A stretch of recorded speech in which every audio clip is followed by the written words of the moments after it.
ভাইদেরকে ফিরিয়ে দেওয়ার চেষ্টা করা হয়েছে। রক্তাক্ত হয়ে এক একজন ভাই পড়ছিলেন, শত শত ভাই নতুন করে আন্দোলনে যোগ দিয়েছিল।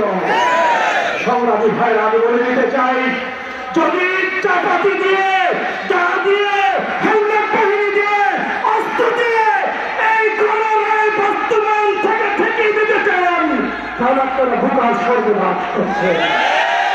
আমরা বলতে চাই, আমরা যেভাবে 2024 সালের 5ই আগস্ট জীবন বাজি রেখে রাজপথে ছিলাম, আগামী 10 বছর যদি আন্দোলন করতে হয়, প্রতিটি 5ই আগস্টে জীবনের সকল ঝুঁকি নিয়ে রাজপথে থাকবো ইনশাআল্লাহ।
আস্তে আস্তে